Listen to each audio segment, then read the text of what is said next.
This is the VoiceOver Marketing Podcast, episode 14. Now I'm totally so stoked. Hello and welcome to this episode of the VoiceOver Marketing Podcast. My name is John Melly, and this is the podcast dedicated to teaching in-depth and advanced marketing strategies for people in the voiceover and audio production professions. My goal is to help you make more money by showing you ways to leverage your time, charge more for your talents, and allow you to spend more time doing the things you want to do in your life. Hey there, it's John. How are you? Thanks for taking some time to spend with me today. I do appreciate it. We have had 7,297 downloads of the VoiceOver Marketing Podcast, all the episodes from all around the world, and I just want to thank you very much for listening. I've gotten some great feedback. You're taking the show on your car trips. You're taking the show in your workouts, your day-to-day activities. Some people, I think, even cut the grass while they're listening. There's not a lot of grass cutting going on right now this time of year, unless you're down south somewhere warm. But most of us have been in the deep freeze, huh? This has been a crazy winter. I am ready for it to be over. But the VoiceOver Marketing Podcast is just about a year old, so it's been a lot of fun. So I don't have an awful lot to share with you personally because I want to devote some special time to sharing with you a special message from Pat Fraley, who is a teacher of mine and a friend of mine, and a fellow, he's a leader in the voiceover community. And many of you may have received an email from Pat last week. Any of you know Pat. He's a very generous and giving person and a caring person, on top of being a phenomenal voiceover instructor and talent. But he has a student. Her name is Nicole Nielsen. And Nicole has a disease called Parry-Romberg syndrome. And she has been fighting this. It's a degenerative disease. She's lost much of her ability to speak. She's lost hearing in one ear, and the hearing in the other ear is starting to leave her. And Pat put out a request for donations last year, and through those donations, she's saved almost enough money from those donations to have surgery to reconstruct her eustachian tube, which will help give her hearing back. And Pat has put out a request to the voiceover community to see if we can't do another round of fundraising for her. I have asked if Pat wanted to make a special announcement and send it to the VoiceOver Marketing Podcast to see if we couldn't use the power of the podcast to help one of our own. And he asked me to, quote-unquote, beat the drum for him. He's traveling to give another voiceover course training, I think in New York at the time of this recording. But on the homepage for the VoiceOver Marketing Podcast, you will see a number of links that Pat has forwarded on to me that will give you the opportunity to make a donation. And some of the ways that you can do it is Pat's donating proceeds from some of his courses. So if you enroll in his new home study course, all the proceeds are going to go to Nicole and her upcoming surgery. There's a link for you to do that. If you purchase any of Pat's instructional sets, the fee will go to Nicole, and there's a link to do that.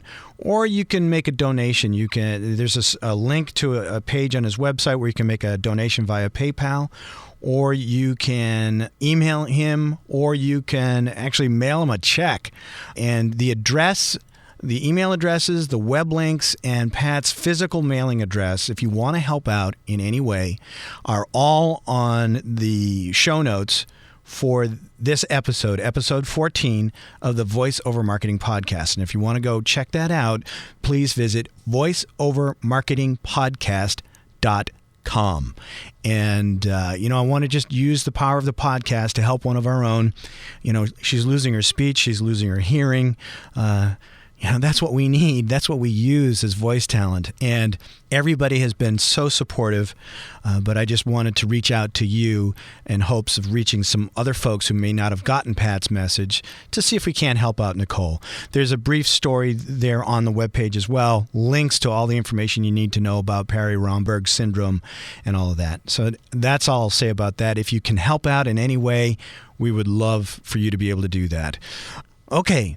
So shifting gears, want to tell you about our guest for this episode, and I want to quickly give a shout out to all the folks who have joined the VoiceOver Marketing Podcast group on Facebook over the last month. And we have Russell Rhodes, Kat Smith, Ken Lee, James Hofsis, Susan K. Burke, Linda Hanna, Ray Tripp, Guy Novotny, Bruce Trammell Sr., Denise Nelson, Scholar Brad, Lisa Lee, Tomas Juhos, David Lasauskas. David sent me a direct message on Facebook. He's been driving down the Pacific Coast listening to all the episodes of the Voiceover Marketing Podcast. David, thank you very much. And thank you again for your nice note. It does mean an awful lot. Bo Stevenson, Rebecca Giger, Jason Whittington, Brandon Christian, and Jeannie Stithma-Winnie. Jeannie, I hope I got your name correct. Thanks for joining the Voiceover Marketing Podcast Facebook group. If you know of other voiceover talent who would be interested in joining and learning more about the Voiceover Marketing Podcast, tell them about the Voiceover Marketing Podcast group on Facebook. Also, if you want to reach out, if you have comments, questions, concerns, what have you, I'd love for you to reach out to me directly on the podcast page. You can make comments. Also, we have a feature called SpeakPipe. And you can go to the voiceovermarketingpodcast.com, voiceovermarketingpodcast.com, and on the right-hand side, there's an orange button. It says, leave us a message. You click on that, and up comes this little dialog box. You enter your email address, and then you get the opportunity to use the microphone on your computer to leave me about a 90-second voice message. I'd love to hear from you. Please send me your messages, your comments, your questions, all that kind of good stuff via SpeakPipe. It is totally free. Please do that. I'd love to hear from you. So let's move on now to our special guest. My guest is Stephen Labuda, and we're going to talk about Evernote, which is a very powerful productivity app and tool. And I use it, but my guest today is an expert with Evernote. So let's jump on over and have a conversation with Stephen.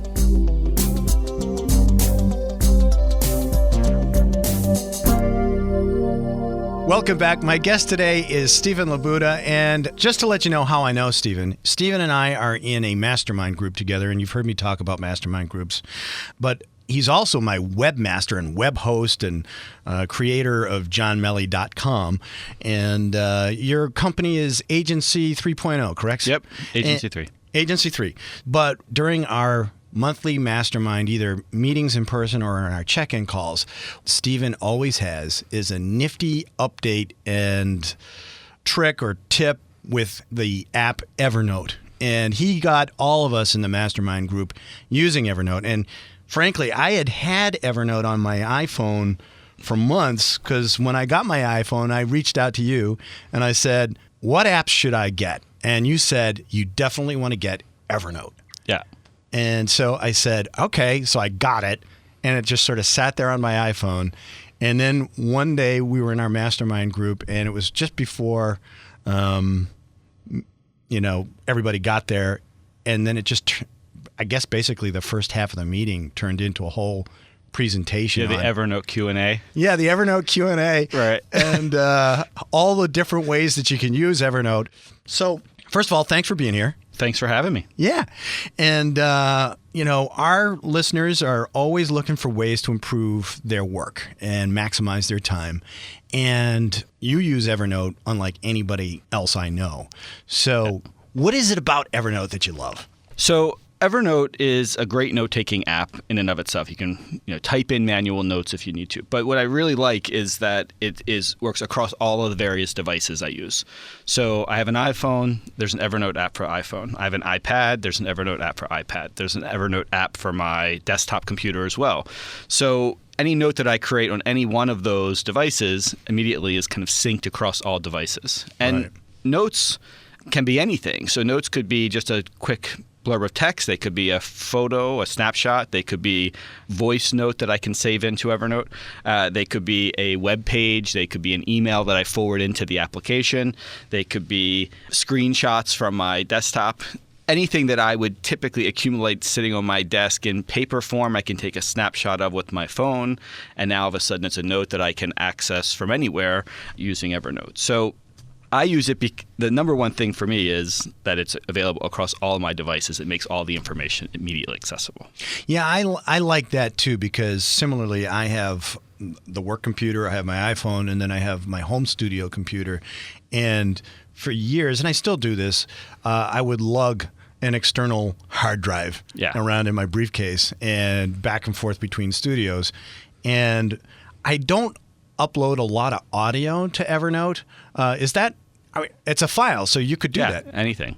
But what I do like is the same thing, is that if I upload a Word document, I can access it from any of those devices. Well, not only can you access it, but it's also become searchable across all those devices. So if you're in the middle of a home improvement project and you have receipts from Home Depot and you need to find the receipt that is for an air conditioning unit, for example, I just went through this process, you can just go into Evernote and type in air conditioning, and it will find every reference to that in anything that you've scanned into the application. So if you've scanned a receipt from Home Depot and you search for air conditioning, it'll find that air conditioning receipt, and you don't have to do anything extra to make that happen. So it can scan the actual words on the receipt and then recognize all of the characters and make them searchable. So all of your notes, Word documents, PDF files, and things you scan in become searchable immediately too, which makes it very flexible. So when the barcode on the air conditioning box at Home Depot, it comes up on the register as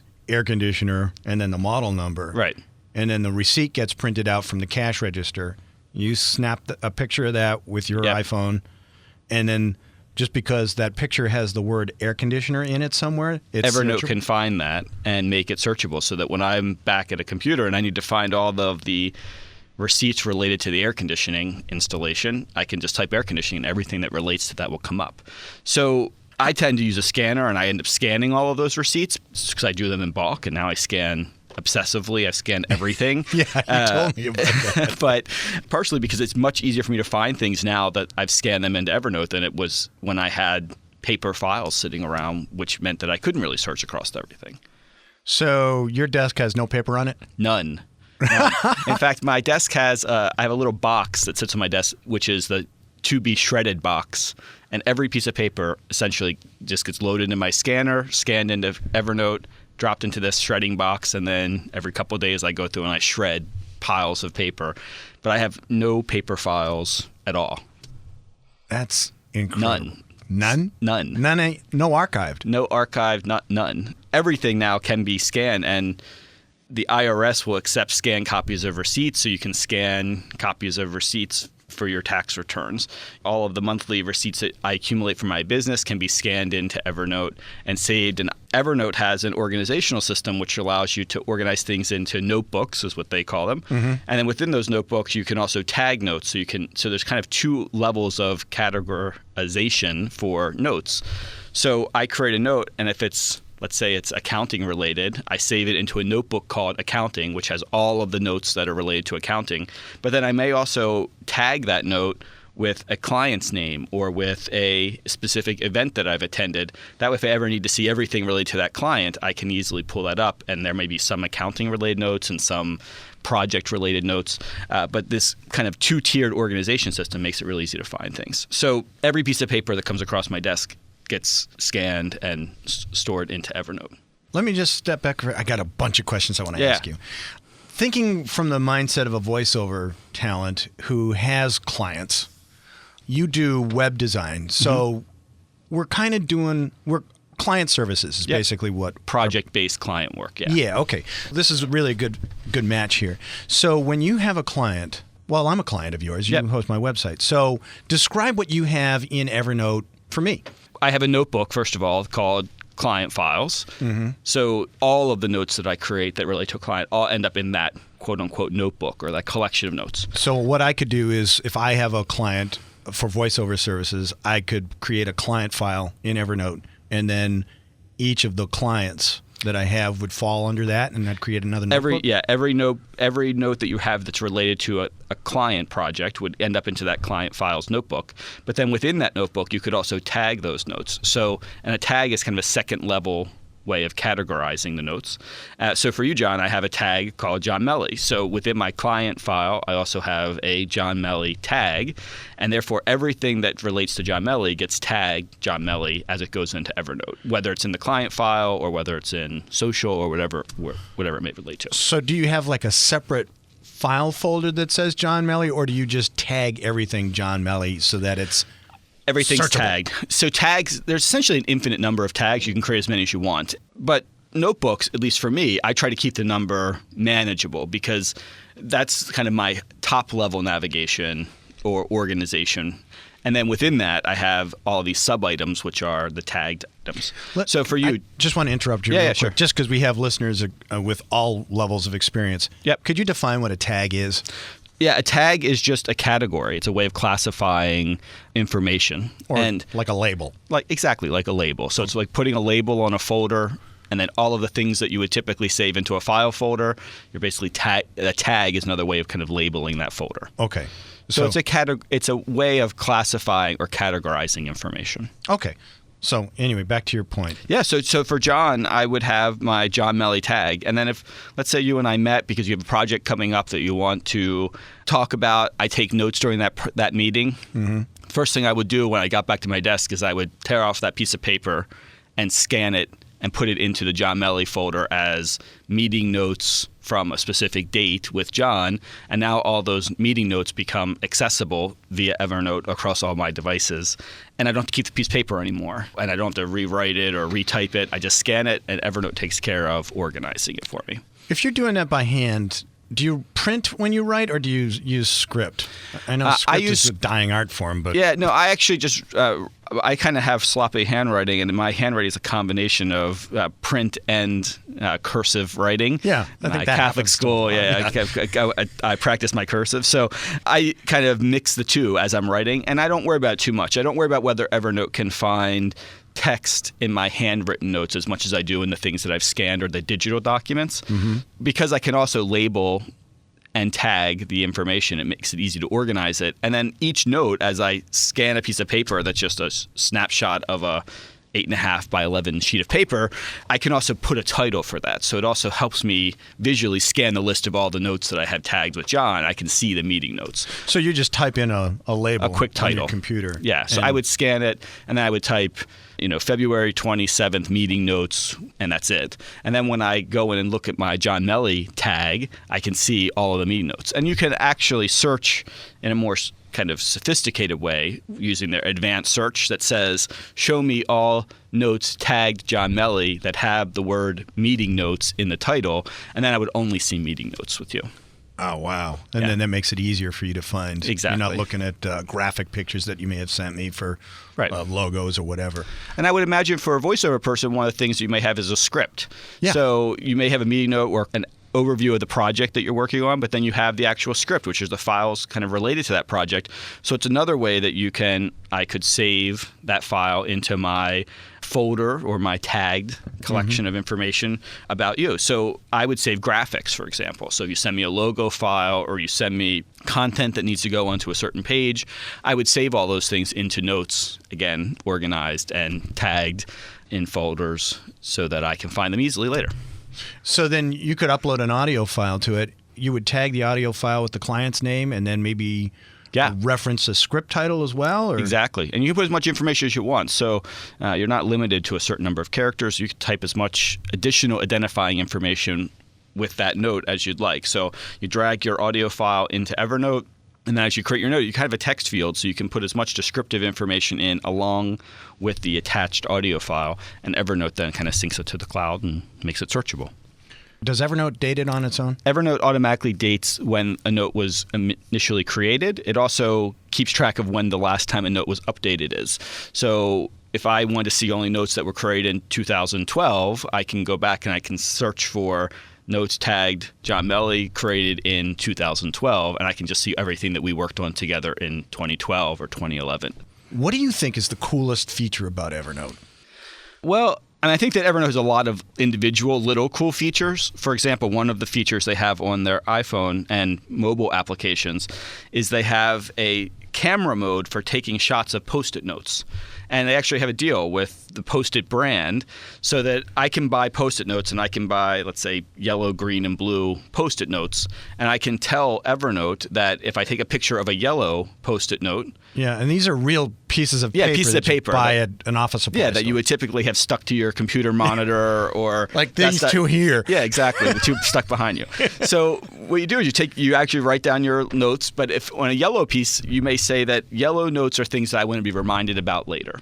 So by using Evernote, I can take a picture of that Post-it note. It converts it to a digital format immediately, but it also can do something specific with it. So it can say any yellow note gets filed as a reminder, and it can set a automatic reminder to remind you about that note tomorrow. That way you don't lose track of them in the future. It can also apply tag and apply them to a certain notebook.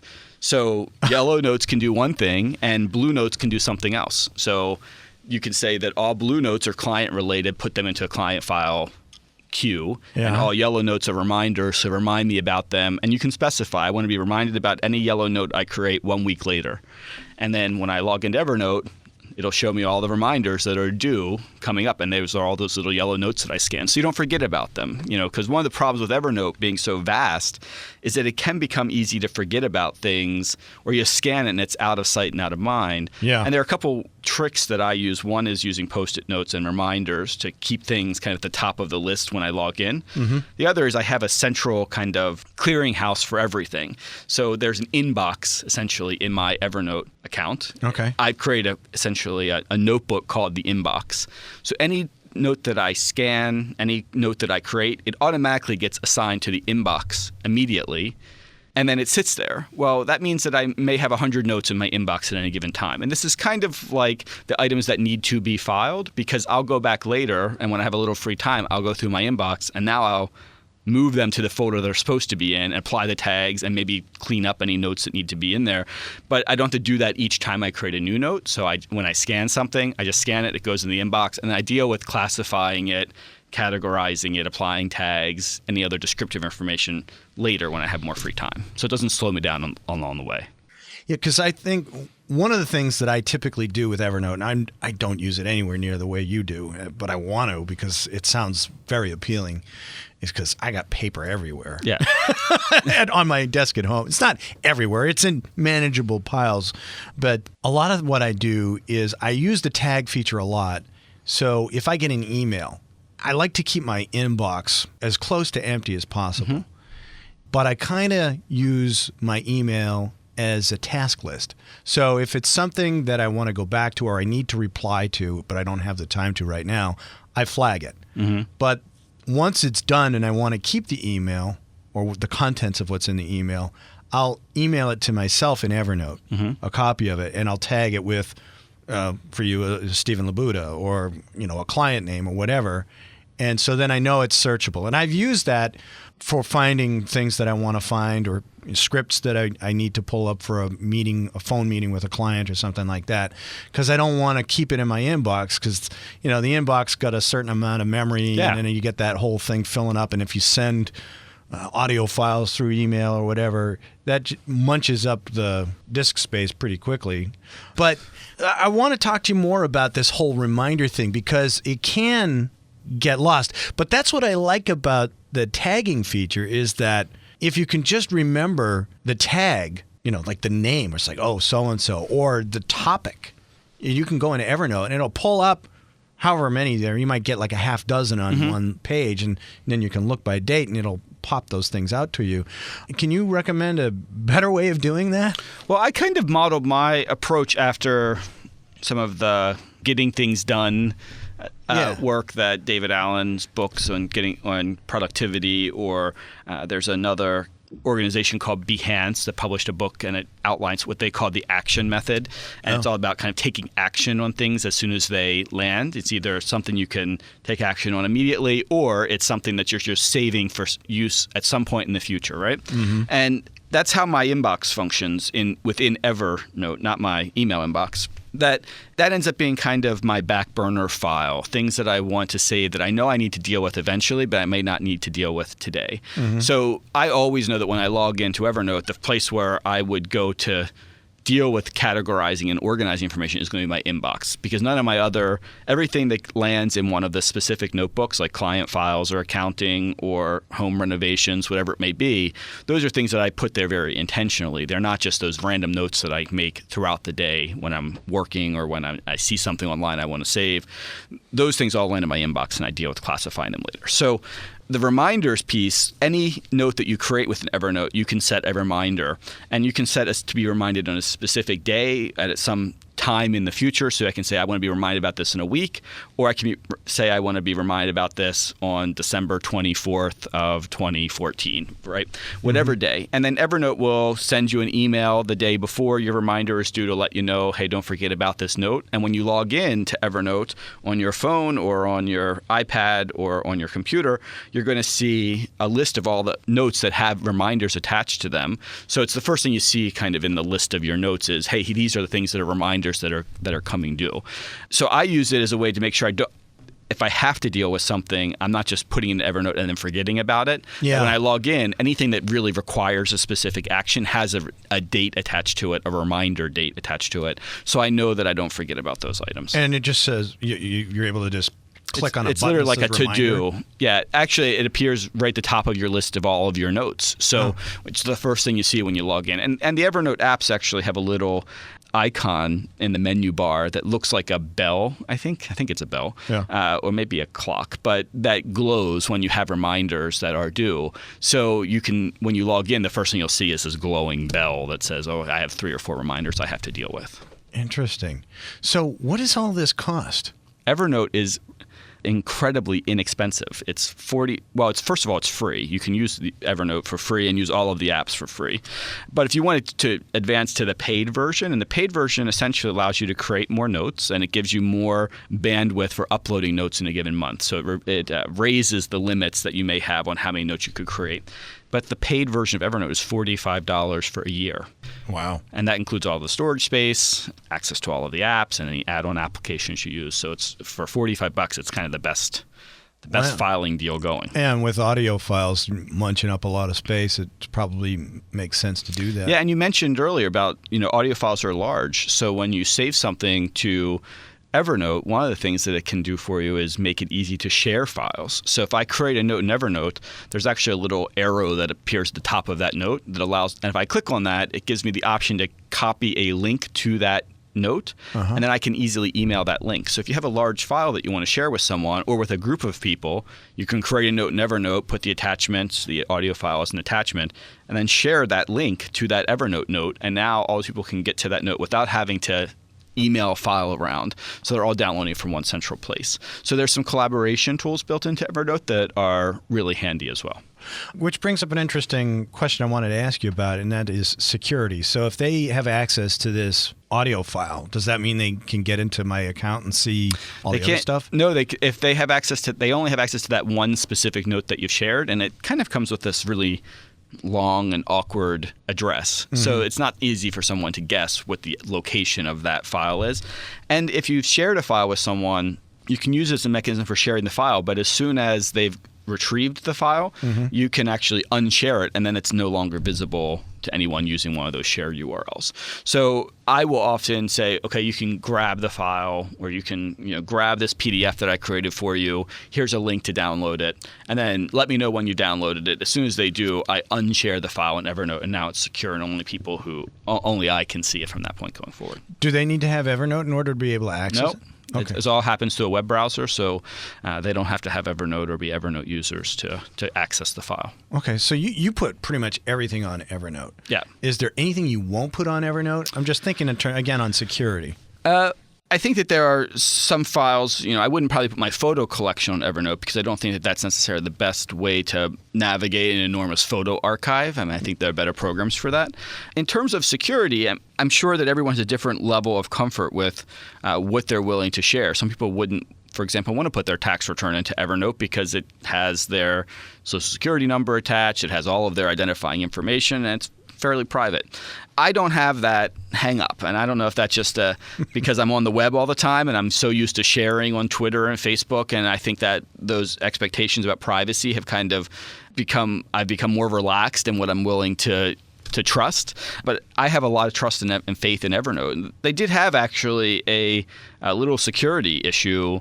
I guess it's been about a year ago now. But the issue really resulted in the hackers who tried to hack into Evernote system were able to get some usernames, but they weren't actually able to access any of the notes that are stored on Evernote. And it made me feel really comfortable because of how transparent they were in the fact that this had happened, and how they responded to it and how they were dealing with kind of protecting things going forward. So that transparency that's part of their brand, I think, makes me feel more comfortable sharing things there. So I personally share or save a lot of information there that maybe everyone else wouldn't be comfortable with saving. I'd say it's, even if I think about the private documents that I would share on Evernote, old copies of tax returns or mortgages or whatever it may be, if I didn't save that stuff into Evernote, that probably only is about 5 or 10% of what I actually use Evernote for. I use Evernote for recipes. If I have a recipe that I want to make, I have a recipes file in Evernote. I use Evernote to create shopping lists. Around the holidays, I was out Christmas shopping with my mother, and she saw a pair of shoes that she liked. I couldn't buy them while she was standing there, so I took a picture of them, saved it into Evernote into my Christmas shopping folder. And now when I went back, I had a list of all the different items I had been saving that I thought were good ideas for Christmas gifts for people. So while there are some, I guess, potentially private documents or personal documents on Evernote, I use it for so many other things that there really is no privacy concern, because I don't think that anyone really wants to know what kind of shoes my mother wants for Christmas. so I don't worry about saving those Except things for you. there. Except for me, right? Right. So I don't really worry about too much about what I'm saving there. That's interesting. What do you think? I mean, you've shared an awful lot of benefits to you, but what do you think personally Evernote has done for you?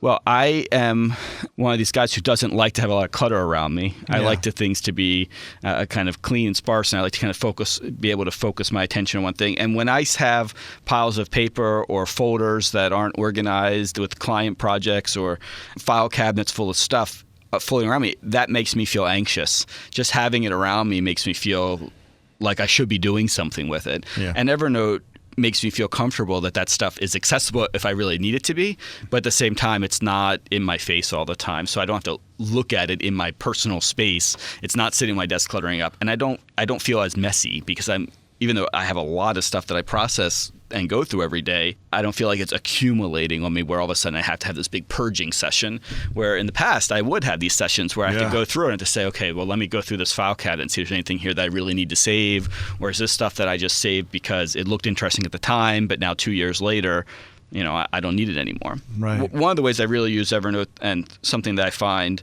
is really helpful, is as a marketing-oriented person, and I know you are, John, I create a swipe file. So I have a swipe file, and I store copies of advertisements that I think are interesting, emails that I receive that I think have compelling language in them. If I receive a direct mail piece that I think is particularly well crafted, I want to save those things because I might want to go back and I need inspiration when I'm creating my own pieces later. And a swipe file is really handy. So Evernote is like the perfect way to create a swipe file because you can scan all those documents, you can forward the emails into Evernote, you can save copies of all of those things, and you don't have to save physical copies of them, but you can still get a really good feel for, well, what did this piece look like? What kind of paper was it printed on? Was it glossy paper or not glossy paper? What size was it? What kind of information do they include for disclaimers and for guarantees and promises? So you get to see all of that information in those swipe file items that you would typically have had to save physical copies of, and now you don't. So I also feel like now I do save more stuff that I may not have saved before, but because I feel like it's easier to access and it's not taking up physical space around me all the time, I don't feel like I have to make a decision whether I want to save it or not. It's just automatic that I should and I can. It. And it frees your mind up too. Yeah, that's it, exactly. It's, for me particularly, I don't want it sitting in front of me. I want it kind of gone. And I do want to be able to get to it later. And I may come back and say, hey, I want to see some examples of newsletters that people are sending out. So I want to be able to go back and refer to those things in the future, but I don't want to have to store a huge box of them either. So Evernote solves that for me. Wow. So you've talked about a scanner.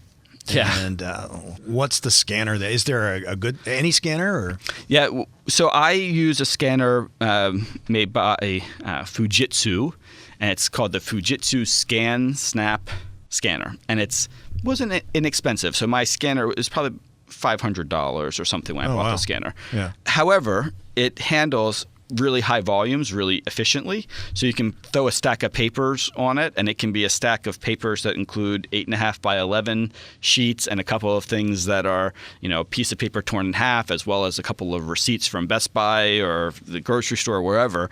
You can throw all of that stuff in there at one time, and it will handle feeding all of those pages through. It'll scan both sides of a two-sided document immediately. Very, very fast. It also has, into the scanning application, has a tie into Evernote. So as you scan something, you can automatically save that scanned document into Evernote versus having to kind of manually do that. So it allowed me to go through an enormous amount of paperwork very quickly and get it all into Evernote. And now, on a day-to-day basis, it just sits on my desktop. I'd say it's one of the things that's going to always be on my desktop now. It's kind of replaced my printer. I used to have the printer sitting right next to me to print things out to file them. Now I have the scanner sitting next to me to move kind of in the opposite direction. So you've turned it 180 degrees instead of like print. Oh, that's really cool. I got to save this. Print a copy of this thing, and then you've got the paper, and then you go and you put it in a file folder. You're doing the exact opposite. Yeah, now I do the opposite. Now I move in the opposite direction. Wow. Yeah, so it's handy. And then there's one other app, and you asked about kind of things that I really like about Evernote. There's also add-ons or plugins for your web browser, and I happen to use Chrome, and there's a Chrome plugin that was created by Evernote that makes it incredibly easy to save web pages. So if I'm reading an article, and this is another way that I happen to use Evernote, if I'm reading an article and it's a long article and I definitely want to read it, but I don't want to read it right this second, I can click on the little button for Evernote in my browser, and it will save a copy of that article into my Evernote account. And it will either save it in exactly the way that it appears in my monitor, or you can save what they call their simplified version, which is stripping out everything that's unrelated to the article. So all of the ads that appear on the page, all of the formatting that would maybe make the text too small or too big or not as legible. It strips all of that stuff out. So what you get is a very clean, simple version of the article that you can read later. And it will also do things like save screenshots of the page you're looking at. So I happen to be in the market for a lounge chair, and I was looking at some chairs that I was kind of comparing, and Evernote has this ability to take a screenshot. So if I was looking at a website and it had a picture of a chair that I liked, I could hit the Evernote button and save a screenshot of that into Evernote kind of immediately.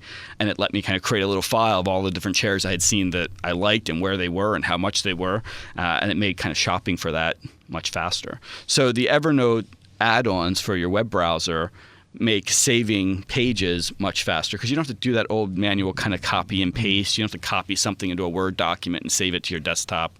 You just hit the button and save it. Or create the bookmark and have a whole list of bookmarks. Yeah, and I hated having a million bookmarks that I was never going to read. So now I don't have any bookmarks, actually. I don't really save bookmarks in that way. I do have a reading folder in my Evernote account, or a reading notebook. So everything that I want to read later, I save into that reading notebook. Yeah. And I think I called it Read It or Read Later or something like that.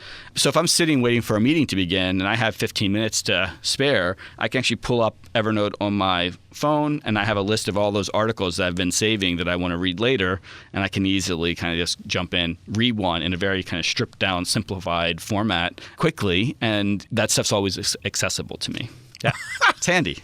Yeah. So how would you describe Evernote if you were to give it one word for yourself? Is it? Oh, wow. I'm thinking electronic brain or just like electronic memory or... Yeah, I would say hopefully not brain because, but wow, that's a tough one. It's okay if you don't have one. It's my catch-all. Okay. I like that. Yeah, it catches everything.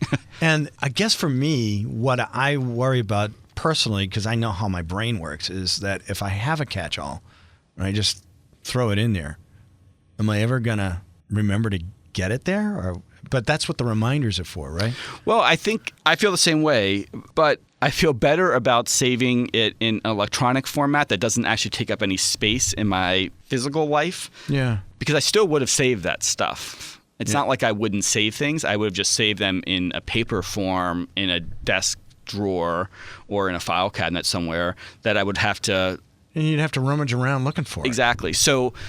You're right. There probably are things saved in Evernote that I created a note. At the time, it seemed like it was interesting or it was worth saving, but I may never look at that note again.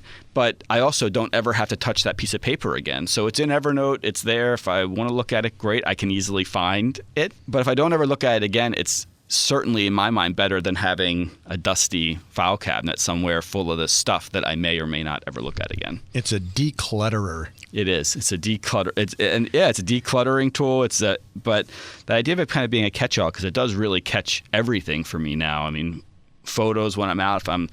If I want to be reminded to go to a restaurant and I see a write-up of it in a newspaper, or if I'm reading a review, I'll take a picture of that review with my phone and save it into a restaurant's folder so that I can, next time I'm trying to think of where to go, I can go to my restaurants folder and I can pull up a list of the restaurants that I've read about but I wasn't ready to go to that day, but maybe a month from now I am ready to go to. I also use it for travel, a lot for travel. So I have a folder called Travel, and then within that I tag notes with different cities that I go to. So I happen to live in Boston, but I go to New York a lot. So I have a New York collection of notes. So if I'm reading something and there's a new restaurant that's opened in New York that sounds appealing to me, I save it into Evernote into my New York folder. So the next time I'm on the train headed to New York, I pull up Evernote and I look in my New York folder and I see all the things that I've heard about that I might want to try. There's a show that I want to see. There's a store that's just open that I want to visit. There's a restaurant that's just open or something going on in a certain neighborhood. And I save all of that, so it almost becomes my own little travel guide. And because it's essentially infinite in its storage capacity, I can do that for cities that I don't have any plan to go to. So if I'm going to London, I may say things that look interesting to do in London, even if I don't have a London trip planned. But at least when I do, I have a place to go back and see all the things I've saved that relate to London. And you don't even have to say, now, where did I put that thing about London? It's like you tagged it and you just type in London. And everything related comes up. Wow. Yeah. So people, I'm sure there's folks listening that have Evernote, but then there are folks that might not. First of all, where do you go to get Evernote? And then what would you say if you want to get started? What do you do? Would you just say start using it for everything, or? I am kind of a dive in and figure out the best way that it works for you. That's kind of has been my approach, but I'm also pretty tech oriented. And I like kind of playing with these kind of programs. Yeah. You can go to evernote.com to download the application, to sign up for a free account. But also there they do have resources, and they have little ebooks that you can download on how to get started, some kind of specific use cases, so using Evernote within a business environment versus using it personally, and the differences. And it does a very deep dive into all of the features. Evernote also has a really great support system. So if you have a question, you're not sure how to make something work, they have a really great and responsive support team. I think that if I were just starting with Evernote, maybe I would think of, well, what is the one thing that I want to start being able to save there? For me, I think I actually started by saving some recipes into Evernote that I wanted to have easy access to in the future, but I didn't really have anywhere else to store them. I wasn't going to hand write them. So I started using it to store recipes. So maybe that's a place where you figure out, well, what is the thing that you're already saving or accumulating and start with that, because then you can create one notebook called recipes or called interior design or called projects or called client files, whatever it may be. Or newsletters. Newsletters, exactly. And start using it just for that one thing. And I think as you get in and you start using the mobile apps or the web browser add-ons or the desktop application for that one thing, immediately you'll start thinking of other ways that you could be using this.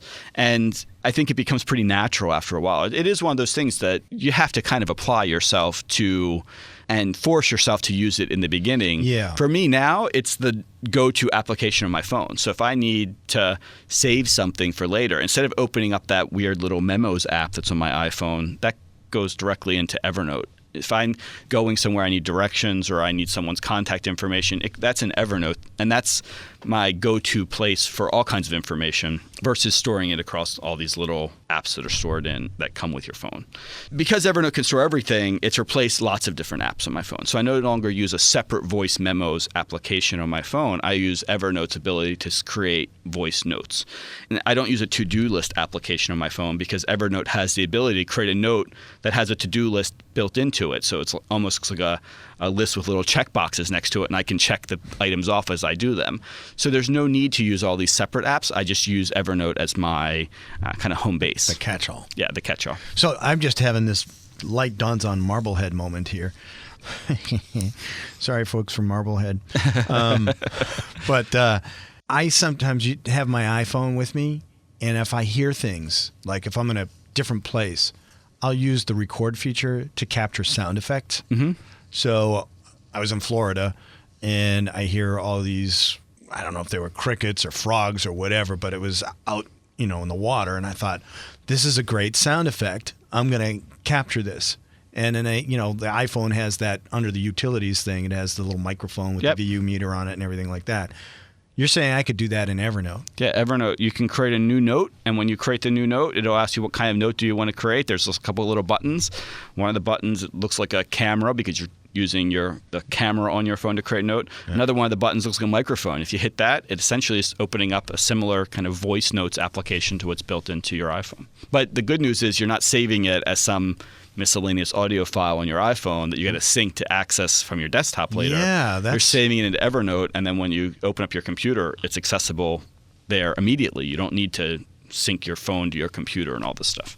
Wow. Yeah, that's so it takes huge. that. And then I can download it and put it into my created sound effects library because I've recorded it. It's mine. So. Yeah, exactly. Wow, that's really cool. Steven, this has been wonderful. I hope our listeners have found it worthwhile too. Your business is website design. Yeah. So you're not Evernote design, believe it or not, even though I'm kind of a number one fanboy for Evernote. But Right. So if people want to reach out to you about Evernote, what's the best way for them to do that? I'd say they could connect with me via Twitter, and I'm on Twitter at agency3, and shoot Evernote questions to me there, and I'm happy to help if I can. Oh, that's great. Well, thanks for taking the time to come in today. Thanks, John. Well, that's it for this episode of the VoiceOver Marketing Podcast. If you like this podcast, please subscribe to it at voiceovermarketingpodcast.com so you'll get notices of new episodes, and please share it with your friends and colleagues in the voiceover world. Also, it would be a huge help if you'd like this podcast and rate it on iTunes to help keep it near the top of the list. Feel free to share your comments and questions about this episode and future topics you'd like discussed at voiceovermarketingpodcast.com. And if you'd like more information on one-on-one coaching with me and mastermind group opportunities where we focus on growing your business, feel free to drop me a line at my cyber assistant's email address at mike@johnmelly.com. Thanks for listening. Now go out there and share your voice with the world.